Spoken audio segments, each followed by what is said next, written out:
सुंदर नगर जंगल में सभी पक्षी खुशी खुशी अपना जीवन गुजार रहे थे। दरख्त के ऊपर एक घोंसले वाला घर था। शाम का वक्त था। कालू कौवा अपने घर वापस आता है। गौरी कौवी उसे खाने में डाल देती है। गौरी, आज फिर दाल में नमक कम था, तो जाकर बेबो चिड़िया के घर से खाना खा लिया करो। गौरी, तुम उस चिड़िया से क्यों जलती हो? वह जंगल के सभी पक्षियों से बहुत अच्छे से बात करती है, तो तुम उससे क्यों इतना बैर पाला हुआ है? हाँ हाँ, जानती हूँ कि कैसे वो पक्षियों से अच्छे से बात करती है, खास करके तुमसे हंस हंस कर बात करती है। हाँ, कम से कम वो हंस कर बात तो करती है। तो बेबो पर नजर है तुम्हारी। मुझे सही लग रहा था कि दाल में कुछ काला जरूर है। गौरी, ऐसी कोई बात नहीं है, बस वो बातों में अच्छी लगती है। अच्छी लगती है तो उसी के साथ अपना जीवन गुजारो। अब मेरा तुम्हारे साथ कोई वास्ता नहीं। मैं जा रही हूँ अपनी माँ के घर, वो भी हमेशा हमेशा के लिए।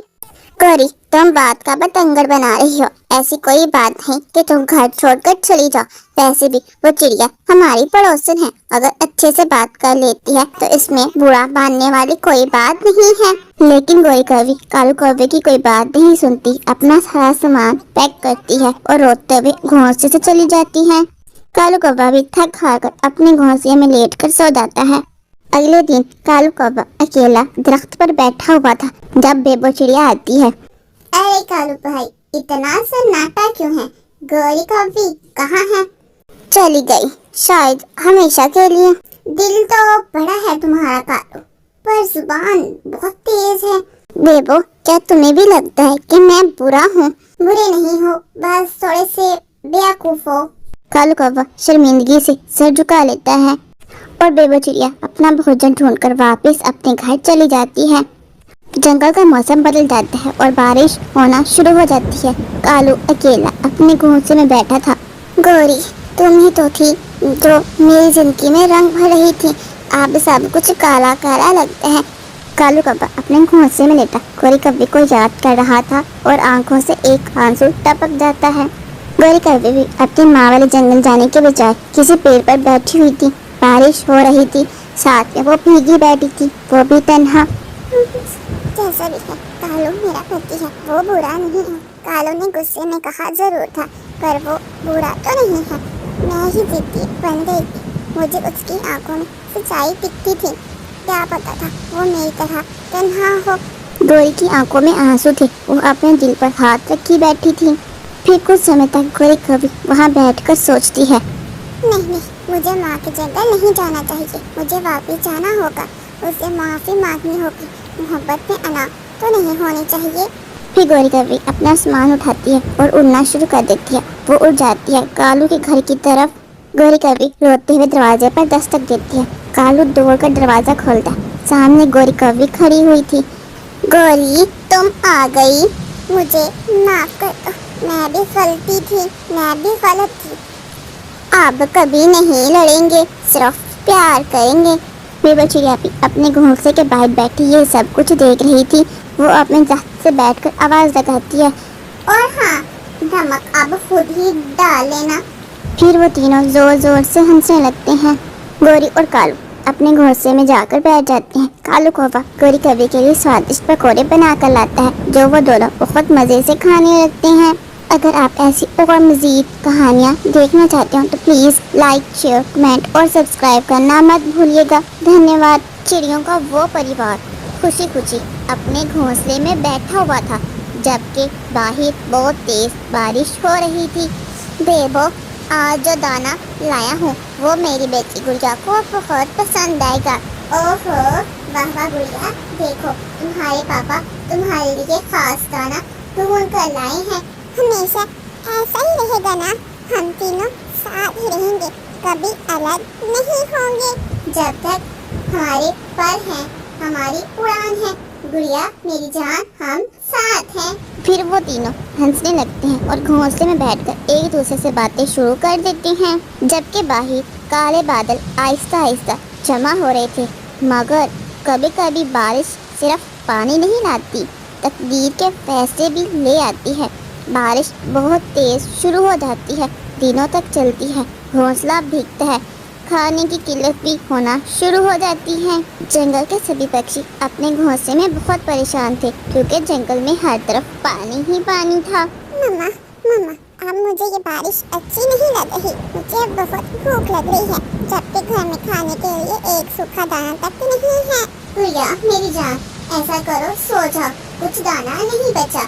कल कुकू जाएंगे और सुबह तुम्हारे लिए खाना ले आएंगे। देवो, मैं जानता हूँ बाहर खतरा है, लेकिन हम बच्चों को भूखा नहीं रख सकते। फिर पापा चिड़ा बारिश में ही भोजन की खोज के लिए निकल जाता है। वो जंगल में इधर उधर उड़ता है, आखिरकार उसे भोजन मिल ही जाता है। कुकू उड़ते उड़ते थक गया था, इसी कारण वो एक पेड़ के नीचे बैठकर सांस लेना शुरू कर देता है। ये मीठा फल मेरी बेटी गुड़िया को बहुत पसंद आएगा, अब उसे भूखा रहना नहीं पड़ेगा।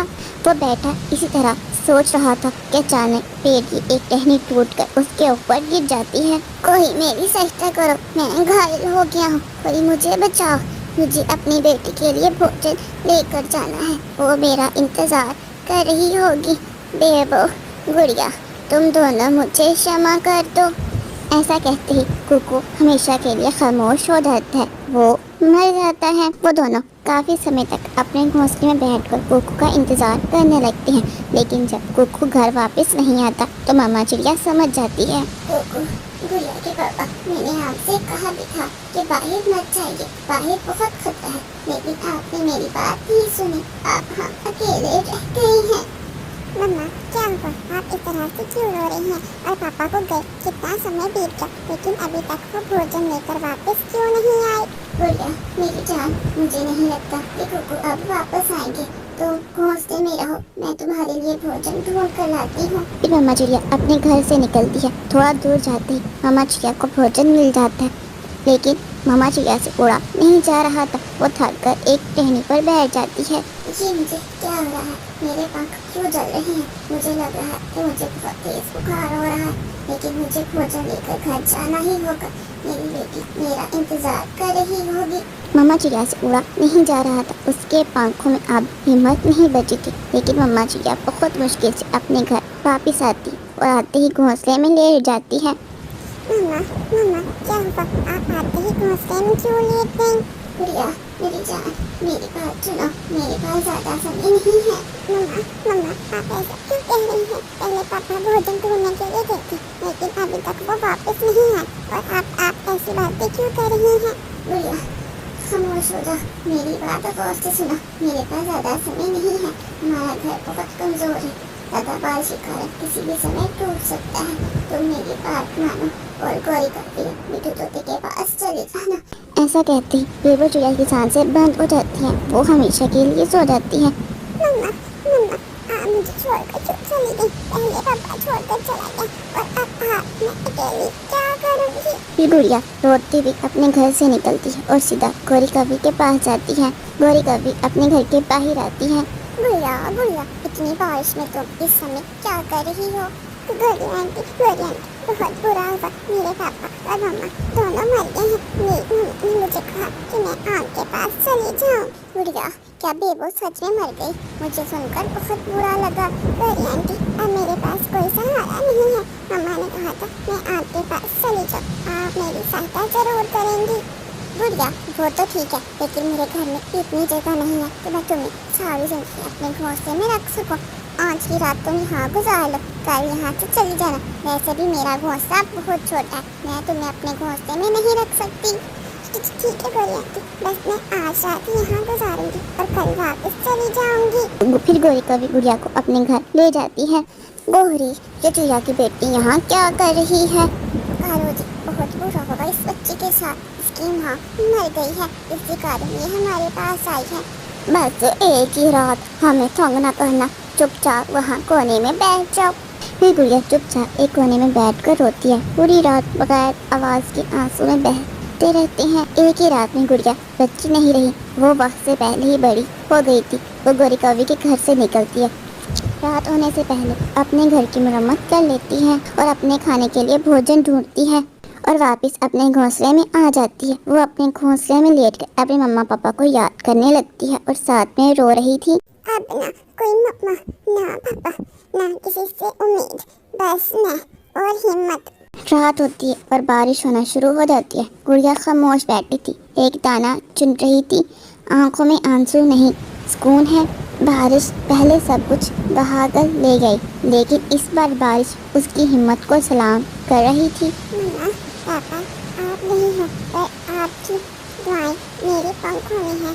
मैं टूट चुकी हूँ, लेकिन कभी रुकूंगी नहीं।